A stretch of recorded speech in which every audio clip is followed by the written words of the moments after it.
What on earth was that? Wow. Hi, my name is Musa. I'm a passionate modern elf player. Modern might change in the future, might go into pioneer, stuff like that. And as I promised you in the past, and as I've asked you, you wanted a mono-green Elfball list again. This time I'm taking it more seriously with my same, though, Greek temperament in it. Some things have changed, though, in order to achieve what we did. With the most important thing that changed is this. Do you see this little baby? This is a beast. It's amazing. I have no words to describe how good it is in Elfball. I wish I could add it in the devoted list, but I can't. It's amazing. You have to stick to see the list, the league, and you'll understand why. Other few changes I've made. I'm not relying only on the heritage together with the Hennetal Sentinel combo, because I found that this is a bit not underperforming. If you rely too much on one combo, then it's easier for the opponent to disrupt your plan. Therefore, I'm also relying on Priest of Titania. I'm going up to 3 Priests of Titania together with Kyrian Ranger, my other favorite card, which you'll see also in this list. I'm not playing a playset of because I'm also playing Wirewood Symbiote. Because, as we know, there's a very nice combo between Wirewood Symbiote as well as Visionary. Is it only that, though? No, it's not, because Wirewood Symbiote can also bounce my new favorite Elfball. Kyrian Ranger, you'll always be my favorite elf. Cantankerous Keepers. This card is amazing together with Wirewood Symbiote. It is so much better than Visionary. You'll see how it goes. Another small change I made is I added a Azuri in the list as a secondary winning condition, just to be as a safety net. I don't think I ever won with that, to be honest, because Behemoth is our main way of winning. The other change we made is we added an Emeritus of Abundance, a really good elf card, which is exceptional in this shell especially, because we're running Cantankerous Keepers, and we may mill Crater Hoof in the graveyard. Furthermore, Emeritus, because it comes in prepared, you can cast the prepared side, the regrowth. It took me some time to understand how prepared works. I'm getting too old for all these things that Magic is releasing. Too many new terms and many rules and, ideas. And we can return a target card from the graveyard to your hand. It's a card. Therefore, you can return everything from the graveyard to your hand, which is amazing. Last but not least, the change I made is I took my favorite Nature's Rhythm, which I'm playing in the Devoted Shell, and I added it to the list as a reoccurring tutor. And that's it for the main. These were the changes that have been made. Dryad Arbor is here because if you play Green Sun Zenith, fortunately or unfortunately, you do have to play a Dryad Arbor in your list to take advantage of it together with the Kyrian Ranger, which is a very good another combo. Many little combos in the deck. As we're running, now we're going to the sideboard of it. This intro is a little bit longer because I want to give a little bit of a tech deck to understand how I thought about building the deck, and so far it worked. So, because we're running Sorcery Speed tutors, therefore I didn't go for white in the sideboard, which is my favorite card when it comes to hate pieces.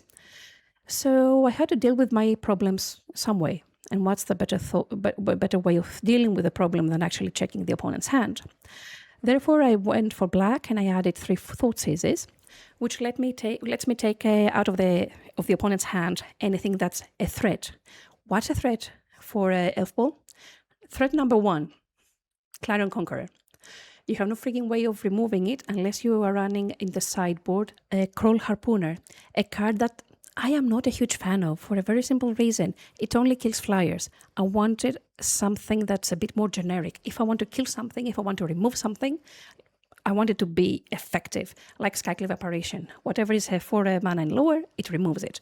Therefore, Thoughtseize helps me with that angle. I can try to take the necessary hate card or piece that I don't like from the opponent's hand, or actually know what the opponent has in hand, right, in order to play accordingly. And for example, Goblin Bombardment. That's for Thoughtseize. And of course, since we don't have access to white in order to get Paths to Exile, Dismember is going to be our removal for anything that we can remove.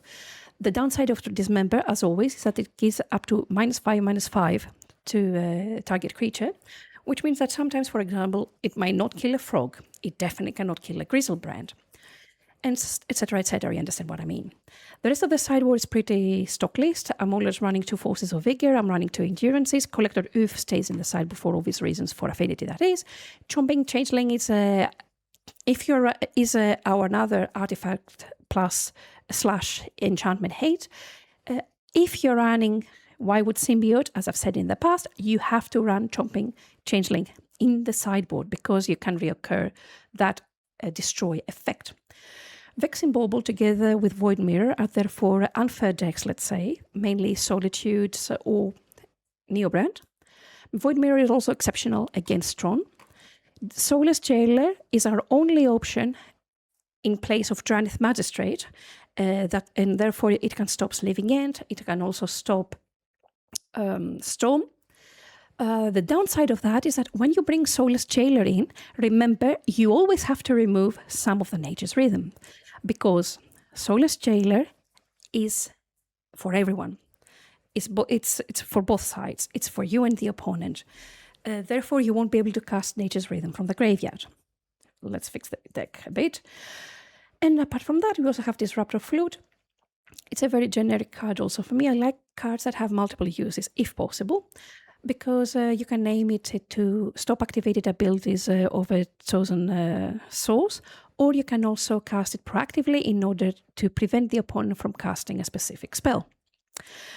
Okay, we did the talking. Now let's get to business. I'm so excited to show you this league. Let's go. Game number 1, we're playing second. I had to mulligan and gloat. Do you see how much I have to mulligan? I'm going down to 5. My hand isn't very promising, so I don't know what's going to happen. At least I will see what the opponent plays, right? So we start just by throwing our Wildwood Symbiote in play, because if needed next turn I can play the Visionary, and if needed I can bounce it back. The opponent plays Goblin Bombardment, turn 2, and instead of throwing my Priest of Titania on the board, I'm going for the Visionary. Because nobody makes friends with Bombardment, let's be honest. But the opponent had a very good hand. I despise Goblin Bombardment together with Ajani and Ocelot Pride, but mainly with Ajani, because it's pretty unfair, isn't it? Therefore, I just concede game number 1. So as I was saying, I didn't play Priest of Titania together with the Wildwood Symbiote, because it would do nothing. I would have just spent 2 mana in order to cast Priest of Titania. Priest of Titania would have to be bounced back because of the Goblin Bombardment, and therefore I would have spent my whole turn for nothing. Let's go to sideboarding. Sideboarding. I still don't bring in Forces of Vigor. At this point, I am wishing I had my Sun Cleanser, but it's okay. As I've said in the past, in previous videos, I do believe that Elfball is favored against energy because I'm casting so many threats that they cannot keep up with. As you can see, I had my Thoughtseize and I was able to see the opponent's hand and see exactly what they were playing. This is not exactly energy. It's a mix of energy with Jeskai. It's a Jeskai Energy list, let's say. The creator of the list actually called Devoted Druid, the combo version of the deck, the dedicated shell, as a buy. Let's see how that deck is going to perform against this one, shall we? So while I was chit-chatting and telling you what's happening, I cast a little bit of my hand, Curian Ranger, Wildwood Symbiote, Azuri. This way I can have progressed my board without over committing, because the opponent might draw a Wrath of the Skies. They're attacking 2 Ocelot Prides. I see that they're lacking a red mana, and this is a very good sign. And here we're casting Emeritus. At this point, I didn't know exactly how Emeritus was working with the prepared side of it, that you, in order to return the card from the graveyard, you have also to pay, etc., etc. But it's okay, we're fine with that. The opponent cast a Quantum Riddler. Obviously, it's bad for us because they have almost 2-turn kill, and we're going on from there. Now it's time, pardon me, to have some fun. And I'm going for the Heritage Druid. I'm tapping for 3 mana. I'm playing the Cantankerous Speaker. Do you want me to slow down the playback? I think we all know what's happening. Cantankerous Speaker pretty much got from the graveyard exactly what I needed. it's taking the cards and I'm going on from there. Simple as that. You see, one card is making the difference. The reason I actually have the game closed is because my board was becoming so big during all those games that I had to make sure that I would be able to see what's happening. I'm pretty sure you understand what's happening here. I'm tapping and untapping. I have here a Champions of the Perfect. I'm casting creatures. I'm drawing cards. And I do see dead people. Do you see the dead people too? Oh, yes, I'm pretty sure you do. And this is why energy cannot deal with Elfball. Go kill all those creatures with your Goblin Bombardment. At this point, I'm just looking to get my Behemoth in order to finish the game. I don't have it in the graveyard, which is a good sign. I mean, I cannot keep up with showing you what's happening here. What I'm pretty much doing is that I have creatures. I'm tapping for 3 mana using my Nettle Sentinels, double Nettle Sentinel, together with one other elf. I keep tapping for 3 mana, so I'm generating mana. I'm tapping for 3 mana, and the cost of the creatures I'm casting is lower than the 3 mana that I tap. Therefore, I'm generating more mana. And what's happening in the end, I will get my Behemoth, I will untap with my Curion Ranger. If I have any more lands, I don't have any more lands. I do have anyway to here. I untapped, I have 2 Tramplers. So Behemoth came in play, I'm pretty sure. We're going to see it here. There it is, my little baby. Ugly one, ugly art, but yeah. And we're attacking for lethal. Can they deal with that? No. Let's go to the last one. So yeah, as I've said in other videos, I will keep on mentioning previous videos because that's how I do it. The difference between Elfball and Devoted Elves is that Elfball plays pretty much like Storm. You go for one turn, boom, you go, you kill them, done, get out of here. Whereas the Devoted deck is a chess. You are playing, you are reacting to what the opponent is doing, and when the time is right, you just pull the trigger, you have protected your combo, and you're going off and they can't do anything. The only thing that I miss, 2 things I'm missing from the other list actually, are Court of Calling as well as the Sylvan Safekeeper, but it's okay. Here, if we dodge the Goblin Bombardment, we will be good, and we did dodge it. I think the opponent right here is trying to get a Solitude in order to stop me. But they can't do anything right now. So first, I'm going to Green Sun Zenith for 1. And I'm going to get the engine, you know? We have to get the engine going. So I'm getting the Heritage Druid, and I'm casting a Visionary. The opponent pitches a Solitude in order to Solitude my Heritage Druid, and I'm okay with that. And I'm casting my second Visionary. They have a rebound. 2 Solitudes are out of the game. We do have to dodge the Wrath. And after that, we are pretty much okay. Remember, Ocelot Pride has lifelink. So what you're doing, you're blocking, and then you're bouncing the Elvish Visionary back to hand. Therefore, they are not gaining life, your Visionary is safe, and they're not creating more tokens. Magic Rules 101. So here, we are almost ready to go off. Once again, we are missing a piece of the puzzle. And what's that piece? Heritage. What do? We bring more heritage on board. And this time I'm going to cast my Champions of the Perfect because it's a 6/6 that they cannot deal with very easily. And I will start drawing cards. And the 3rd Solitude is out of here. I'm gaining 6 life. Thank you, opponent. It's fine. My Visionary comes back to hand because it's what Champions of the Perfect does. You behold an elf in order to cast it. Therefore, you get a chance to cast it again. This time, I'm gonna actually double block the Ocelot Pride just to get rid of it. I only need 1 Wirewood Symbiote at this point to go off. They didn't do anything. And they could have the last Solitude in hand, but it's pretty unlikely to do so. And there you go. We keep on, and we start doing exactly the same thing. It's like a cockroach. It just doesn't die, does it? You're swarming the opponent with elves. You're creating, you keep drawing cards. You keep creating card advantage, and they cannot keep up with it. They have to throw away so many cards in order to deal with it. And now, Cantankerous Picker.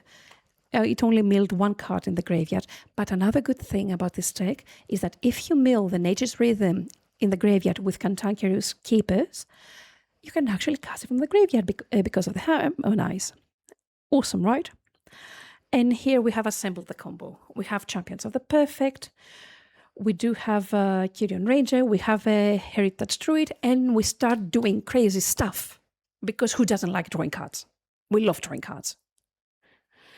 So keep on tapping 3 mana. As long as you're generating mana, you're fine. I have no reason. I cannot finish them with the Azuri at this point. By the way, do you see my clock? Do you see how time-consuming playing this deck is?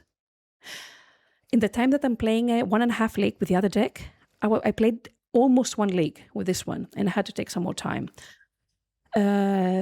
So here, a Green Sun Zenith for 8. I'm getting my Behemoth. I am untapping creatures using either Whitewood Symbiote or a Kyrian Ranger, and they are gone. Bye-bye. And that's for match number 1. I'm sorry that it's going pretty fast. I cannot stop the replays, but I think you get the gist of it and what we're doing. Do you like Cantankerous Keeper so far? I love it. Let's go to the next one. So, would you like to play first? Yes, I would like to play first. Dryad Arbor, why you keep coming into my hand? Now that's a card we would definitely won't play first. We're going to play the Elvish Mystic. The hands might look a little bit, what the heck did she keep? But this is Elfball. You just draw 1 hand and everything makes sense out of that, after that. So I'm casting my Champions of the Perfect. We are facing against, again, Energy. Energy cannot deal with Champions of the Perfect very easily because it's a 6/6. Here, obviously, we're not going to attack because we don't want to flip that stupid Ajani. And I'm going to Visionary. I will play the Visionary. And I drew a Green Sun Zenith, which is a very, very good draw because I can go and get my Symbiote next turn. And, do nice things. Mana Tithe. Yeah, we played Mana Tithe. We know how Mana Tithe works. It won't work against us. So, Goblin Bombardment. What will they do? 1 creature down. 2 creatures down. After that, what's happening? Nothing. Why didn't I crack? Because I forgot it. Bravo, Musa. So here, first I'm going to obviously attack my Ajani, because if I played the Heritage before attacking the Ajani, my Heritage would die, wouldn't it? So here I am attacking the Ajani. The opponent will have to block with the Cat Warrior, otherwise they're going to lose their Ajani, and it's the only way that they can actually think of beating us. And after that, we will try to go off. The opponent has no creatures, so the Goblin Bombardment is useless, and that's how we want it to stay. And we keep on casting cards. Now, we're Green Sun Zenith for 1. To get a Kyrian Ranger, we tap for 3, and we play Cantankerous Keepers. And again, whatever goes in the graveyard, we put it in hand. So 1 Cantankerous Keeper, it's a 4/3 on the battlefield, and he gave us 2 more cards. And we keep on going off. Jesus Christ, this is addictive, isn't it? When it works. Okay, let's be honest, when it works. But you can't say that they haven't interacted with us. They cast a Goblin Bombardment, they cast an Ajani, they did have the Static Prison. They just cannot do anything in our turn. How many Galvanic discharges can they have? So we will keep on doing what we want to do. As you can see, I bounced back my Cantankerous Keepers using Symbiote, and I was recasting it, which means I was drawing even more cards. I was creating an even bigger board. And I don't think they were able to kill me from 13 as they were. Were they? No. Let's go to sideboarding. Sideboarding. Where I'm not bringing again Forces of Vigor in, I'm only bringing Disruptor Flute and my Dismember's Thoughtseize in order to interact with the opponent as necessary. I have a pretty decent hand. If we dodge the turn 2 Goblin Bombardment, we would be fine. Another advantage of this deck is that we're playing Nettle Sentinels, which means that if needed, turn 1 we can play the Nettle Sentinel. Therefore, the opponent cannot really attack with the Ocelot Pride, create a token, and then we with the Bombardment go off. Here, I will try to cast as many cards as possible to create a bigger board for 1, 2, 3. I was thinking what I'm going to get with that. I decided that I couldn't get anything better. So now I have, what am I doing? 2 mana. I'm trying to decide what I'm going to cast here. 1. And I'm getting Symbiote. The reason we're getting Symbiote is I don't have the way to kill them right now, but I'm trying to set up the engine to go off next turn using the Nature's Rhythm that I have in the graveyard. The reoccurring, as I said, tutoring effect. Ajani, Goblin Bombardment. This is not good, but it's okay. We're going to survive. And now we're going to protect our baby. And I am untapping with my Wirewood Symbiote, my Llanowar Elf, because I don't want them really to attack with the Assault Pride. But they do create another token. We're not in a bad spot, but it's not like we're in a good spot. It would be better if we actually drew something good here, but we didn't. And then I did realize that, what are you doing, loser? You're throwing away your time. Let's go to the next one. You're dead as it can be. Let's go to game number 3. Game number 3, this time we're playing first, though. Do you understand the engine of the deck? This is a hand we keep because you have the Thoughtseize that we can use in order to get either Bombardment or a Wrath or maybe a Clarion Conqueror, because some energy lists do play it. So end of the first turn, I'm not doing anything. I'm just going to play my Visionary unless I draw something better.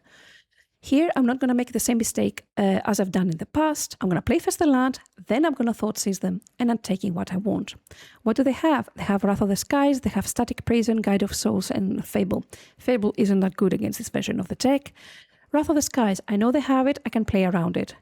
I have so many more creatures that I can cast, therefore I'm playing taking the Static Prison in order to create some momentum and draw some cards before they do anything. So I'm going to play my Wirewood Symbiote, Elves Visionary, and we're going on from there. I know already what the opponent will try to do. They will try to generate enough energy in order to kill my board, just using the energy counters they have. So I am not going to overcommit to this board. What I'm going to do, though, I will play the Champions of the Perfect for a very simple reason. No, I actually don't. I'm going to try to kill them. Are you crazy? Maybe. So, Heritage Druid, tap for 3, Champions of the Perfect. I'm bouncing, I'm putting underneath Champions of the Perfect my Llanowar Elves. Oh, you see, they tapped for red. They do have red. They do probably draw red. And here they're going to kill with Galvanic Discharge, they're going to kill my Heritage Druid. Was that good? No. Still, though, I will try to create a board that will force the opponent to use the Wrath of the Skies. So afterwards, I can rebuild from whatever they have, with whatever I have. They're attacking with the Voice of Victory. They're going to create a board. They're adding counters. I know already what's happening. I'm not going to take as much damage as needed. I'm just going to block the Voice of Victory because I don't want to see that card ever again, not even though I don't have instant speed. So now the opponent is forced to play the Wrath, because if I untap with my Champions of the Perfect, they are dead. And they're tapping to create extra energy counters to have in the future.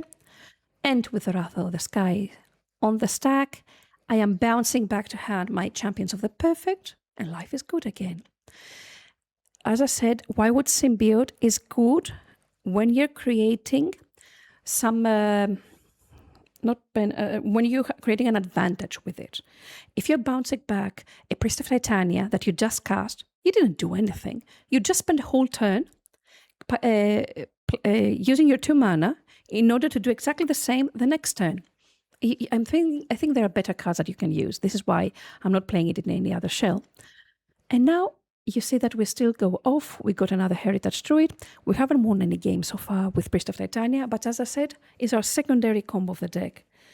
We have Emeritus, which we can also bounce back in hand with the Wirewood Symbiote. We are tapping and tapping. We are drawing like maniacs. Our whole deck, nothing can stop us. They have 1 card in hand, and it's definitely not enough to kill us. The board is getting big. I drew the Behemoth, which means that we just have to get to the point that we have enough lethal damage for the Champions of the Perfect to attack together with the Behemoth. And that's what happened. I am untapping my Champions of the Perfect using either Kyrian Ranger or Symbiote, I don't remember anymore, and we're attacking for lethal. Nice and easy.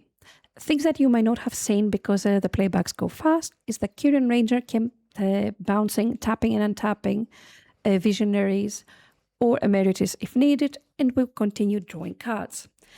That's it, and we're going to the next one. Round number 3. We're 2-0 up. We've played against 2 red decks. And this time the opponent's starting first. Is it another energy? Yes, it's another energy deck. Oh, the joy. Still, I can't do anything. I'm progressing my game as it is. It's a very good thing that they played the Sacred Foundry tapped, which means that they probably didn't have the bombardment. Voice of Victory, they're creating a big board, but it's okay. Let's see how good Priest can be in this situation. Priest. And before I do anything, I'm casting my Nature's Rhythm in order to get the Nettle Sentinel and to try to get going from there. The reason I did that is because I'm trying to kill the opponent this turn. I drew the Behemoth, which means that either I have to kill them with Azuri, which is not very easy at this point, or I have to create an infinitely large board to cast my Behemoth, untap my Priest, and go on from there. So what is happening in fast forward? I keep tapping for 3 mana. My Whitewood Symbiote keeps bouncing back Cantankerous Keepers in order to draw even more cards. The core of the deck is at 1 mana, which means that when I'm tapping 2 Nettle Sentinels together with something else, I keep... let's pause a bit. It's going a bit too fast for my liking. So the core of the deck is on 1. Therefore, when I'm tapping with 2 Nettle Sentinels plus another elf, we're generating mana, and we keep casting what we have. In the graveyard, we had a Nature's Rhythm. With that Nature's Rhythm, I went and I got the Emeritus of Abundance. I do have here the Nettle Sentinels going off. I keep tapping for mana.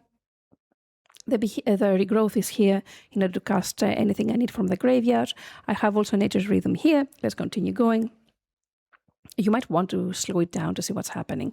My screen is not big enough. Let's close the game log once again. So I keep drawing cards because I have here the Champions of the Perfect, which means that we draw cards every single time. I have the Behemoth. I keep on going. I keep drawing cards. And then I will attack with the Behemoth and a very angry 1919 Priest of Titania. And that's it. The opponent tapped out. And they lost. Let's go to sideboarding. The sideboarding remains the same. Thoughts is a very good draw. Once again, we don't have a great engine. We just have a Green Sun Zenith that we do not know yet what we want it to represent. We have a Boseiju if needed. Sorry, we have to see. I took the Voice of Victory. They have a Galvanic Discharge, which means that I know that whatever I cast turn 1, it's going to die. Therefore, first I'm not going to cast anything. I remember this game now. I messed up. I'm going to see what's happening. What happened? So the opponent is attacking here. They're doing nothing. I know they have a Galvanic Discharge in hand, which is okay, which means that whatever I cast, it's going to go bye-bye. The Voice of Victory I did take, and they've played their Arid Mesa. So I know they have a Plains, a Galvanic Discharge, and another card. And here, I'm playing the Disruptor Flute, and I name Ajani. That's okay so far.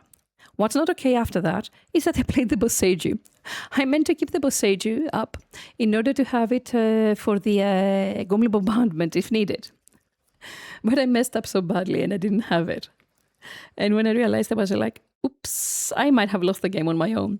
If I wanted to play the Boseiju, I had to name the Bombardment with my Disruptor Flute, which I didn't.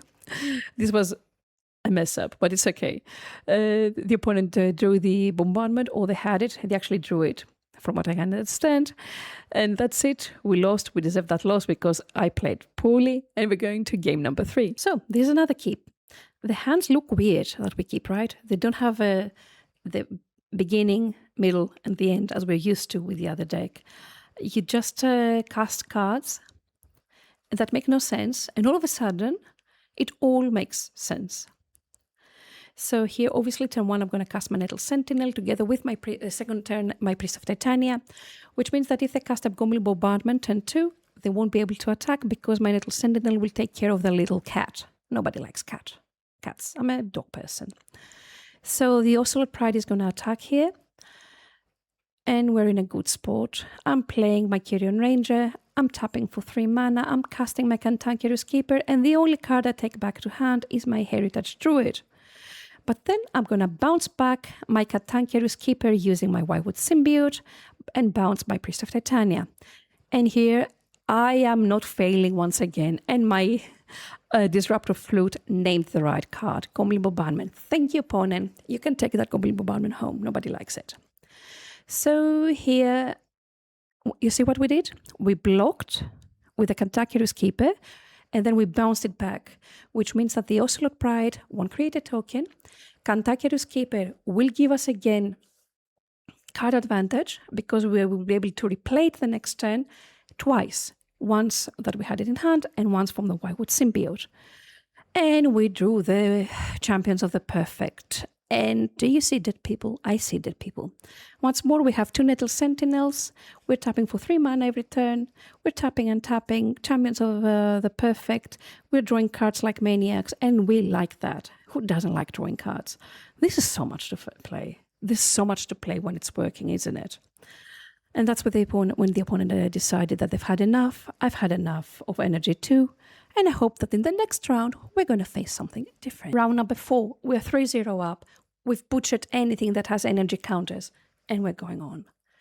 This is an okay hand. We're putting the Bossage on the bottom. In this list, I'm running 2 Bossages. And I'm casting an Elvish Mystic turn 1. So what the opponent's playing? When I say this card, the Hydroelectric Laboratory, 99% of the times, this is a Belcher deck, a blue Belcher. And that's what it actually was.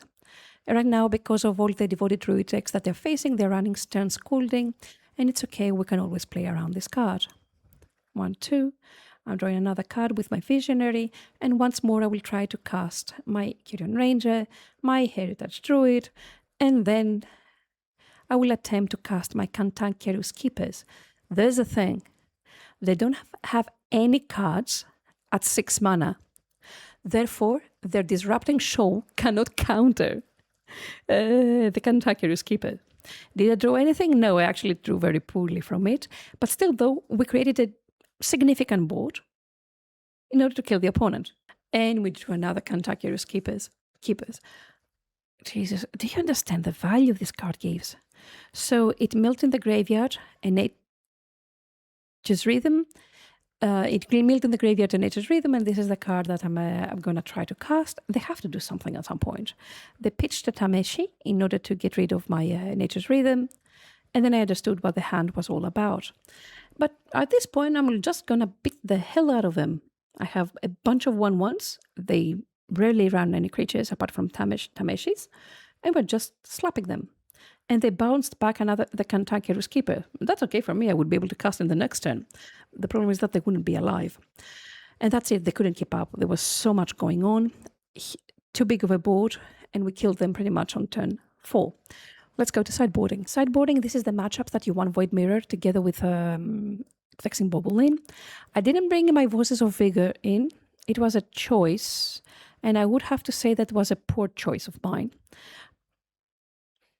And they countered my Kyrian Ranger. I was expecting my 10-1 play to get countered because they kept mana up, so I played the least valuable card for me. So now I will Thoughtseize them, and what they had in hand, they had a Weir, a Jari Disruption, a Tameshi, and another Tameshi. And we're going on from there. What did I take? I take 1 Tameshi. What did I take? I thought I took a Weir. Anyway, but I cannot see it in the graveyard. Anyway, so I took a Tameshi. So right now I'm playing a Collector Oof. I don't have a huge clock, and drawing the Crater Hoof Behemoth wasn't a very good sign because I have no way of casting it because I have no mana at this point. So I'm just attacking with 2 angry 2/2s and hoping they won't do anything and I will be able to kill them. After combat, I'm going to play my Whitewood Symbiote, which unfortunately it cannot protect my Collector Oof, which at this point is the crucial card. It's the card that keeps me alive. Because the opponent right now has the combo in hand. They have Tameshi and they have the Lotus Bloom. Do I want to kill that Lotus Bloom? No, because if I put it in the graveyard, they can bring it back to because of Tameshi's ability. So we keep on playing from here. I have to keep on casting cards because I want to be able to cast my Cantankerous Keepers in hope that I will be able to draw a Heritage Druid and go off from there. Obviously, after sideboarding, I brought in my endurances because of this part of the combo of the deck. Here they're bouncing back my Collector Oof, and I'm not very happy. So they'll do what they have to do. They're gonna keep creating mana using Lotus Bloom, bouncing back the lands. And I think that I will lose this one. Don't you think so too? I couldn't do anything. I have no way of protecting Collector Oof in this list because I'm not running Sylvan Safekeeper. And it's not a card. Is it a card? I don't think it's a card that I could actually run. I might think of it in the future. Because I'm going to test a little bit more with the list. They are wearing for 4. They have 4 mana up. I know that Belcher is coming and I'm going to die. If I was running Forces of Vigor, right now they would be dead before they bounce my Collector Oof back. And this is actually what I fixed after sideboarding for game number 3. So as you can see, after I switched to game number 3, I brought in my Forces of Vigor to have a better setup because that was a big mistake of mine. Here I'm going to fetch for my Overgrown Tomb because I brought it Thoughtseizes. Therefore, I want to be able to cast the Thoughtseize when needed. This is pretty much the only guide I will give you when it comes to how to fetch with this deck.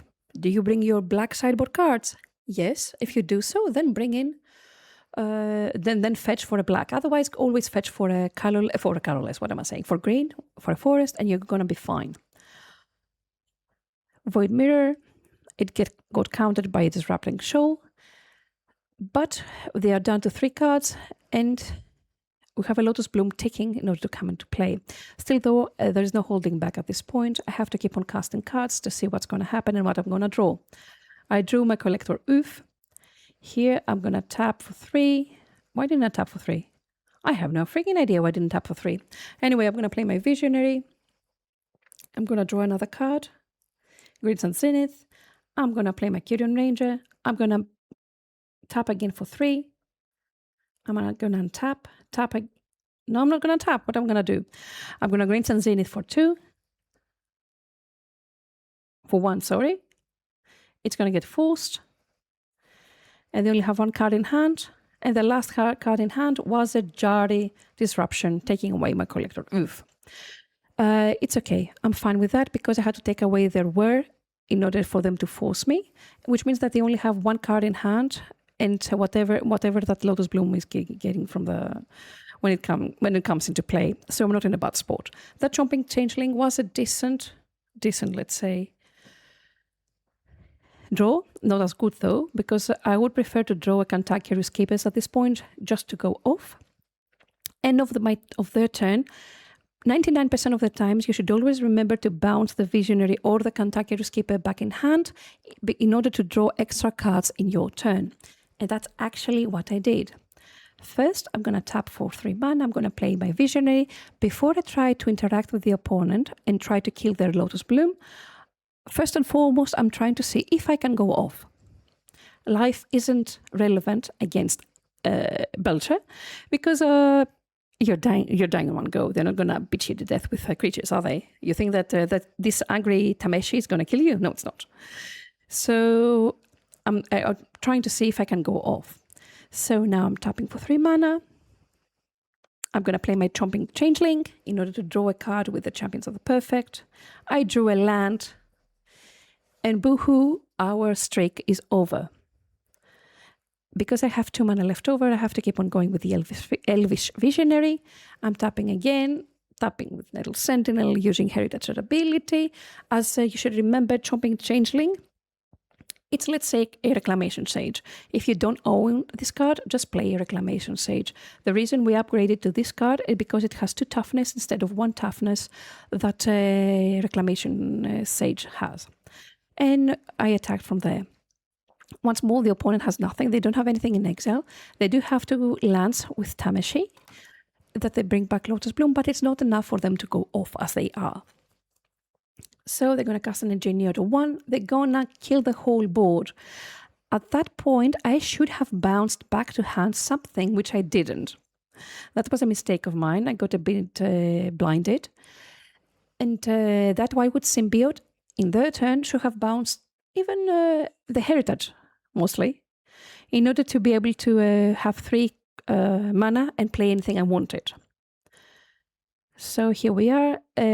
Right now we are in a beatdown plan using Champions of the Perfect, and I'm afraid that the opponent's going to draw out of it. Can you see what happened? I drew 2, 4, 5 lands, and nothing more, in order to use my Force of Vigor. This is the time I'm taking my Wear out of their hand. What they had, was Preordain, Disrupting Shoal, Jari, Disruption. But I opted for the Wear because the Wear is actually the card that's going to get Belcher, and they're going to kill me. This turn they had to block with the Tameshi, my very angry Champions of the Perfect. And here you go, we had a beatdown plan. We didn't kill them in one go, we just slapped them to death little by little. Okay, that's it. Fair and square, we're going to the last round. Isn't life good when you draw cards? It is. Yes, it is. Last round, we are playing first. This is a hand we keep because it doesn't look like it, but we have anything we need. We have Visionary together with Green Sun Zenith, as well as Nettle Sentinel. Whenever you see Nettle Sentinel, your first thought is always going to be, do I have a Heritage? If you don't have a Heritage, just go grab a Heritage because this is the way you're going off. When you see a Visionary, the first thought is, do I have a Whitewood Symbiote? If you don't have a Whitewood Symbiote, just go and get a Whitewood Symbiote and go off, or try to go off.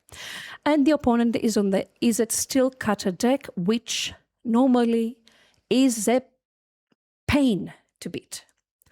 So let's see what's going to happen this time. We're very close to assembling the combo. So here I'm going to tap for 2 mana. I will Green Sun Zenith for 1, in order to try and get my Heritage Druid. The opponent, though, had different plans, and they said, no, you shall not pass. I'm going to counter it using their Metallic Rebuke. That was not good, but it's okay. It still happened. So now I'm going to cast my Visionary. I'm going to untap, and I will go for a kill. I will attack the opponent. I bounce back my Visionary in order to play my other Elvish Mystic. This way I have more mana next turn.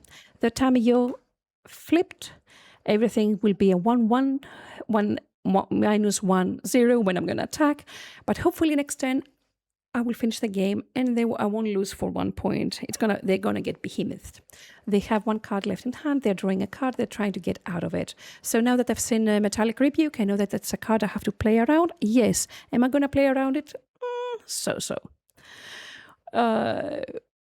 We're going to take the damage. We're down to 11. We only die on 0.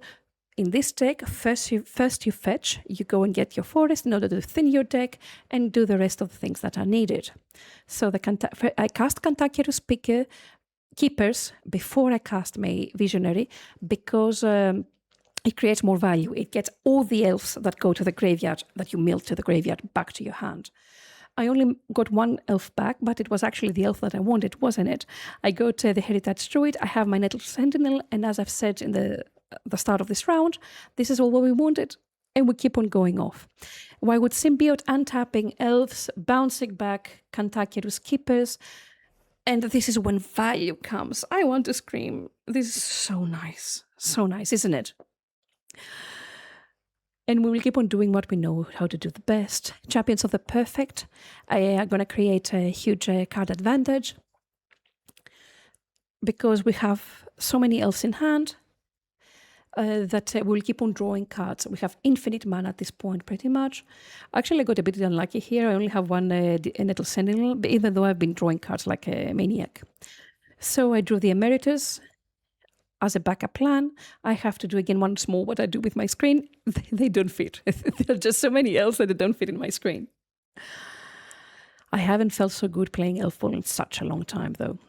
So yeah, the deck treated me very well. We keep on drawing cards.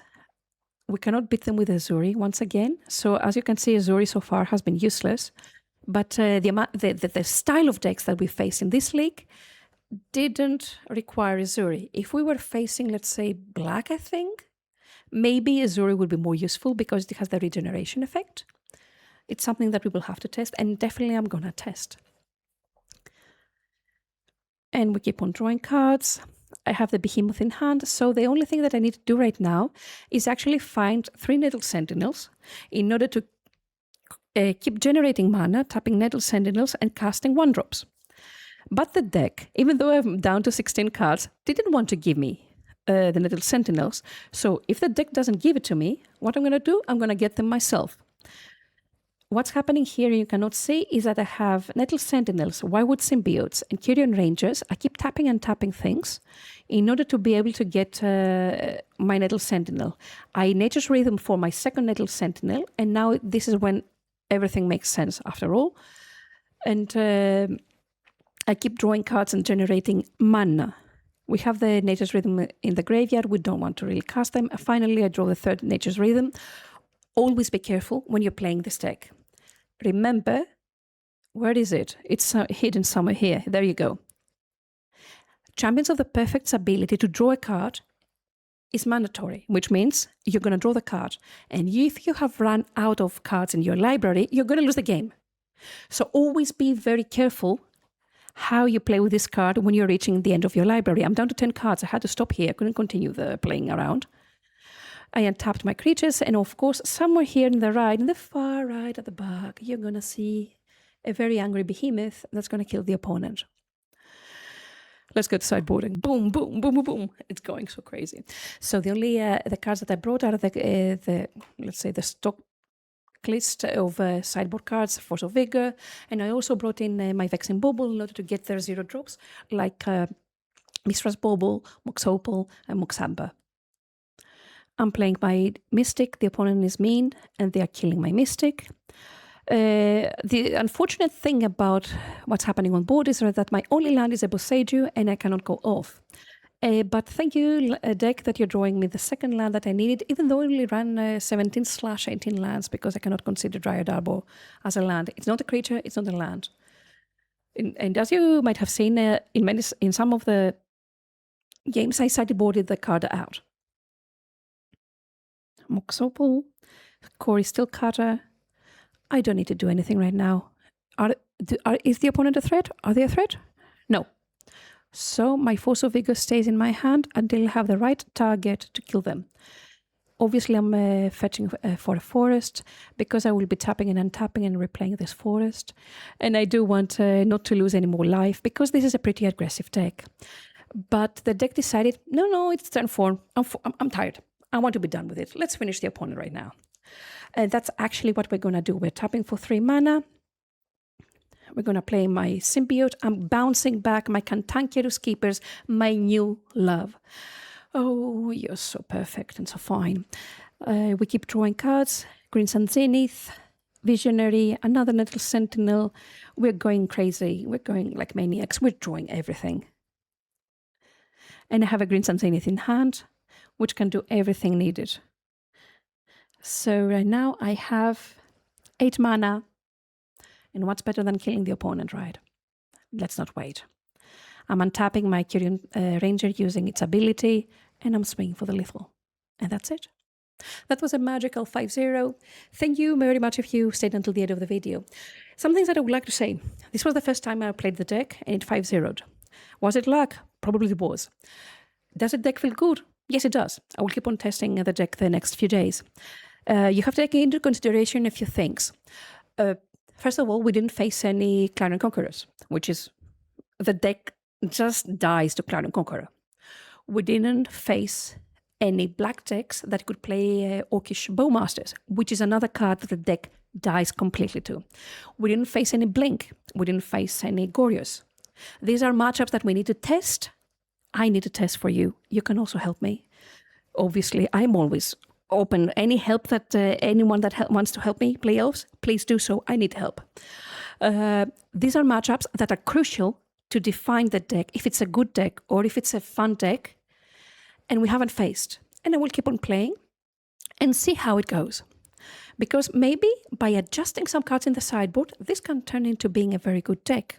So far, I cannot tell you, but this is a 5-0. This is a 5-0 and nobody can negotiate about that. It was very fun to play. I hope you kept up with what was happening on board with the bouncing and unbouncing, drawing cards and everything. It was crazy. I haven't seen such a crazy board and so much clicking in such a long time.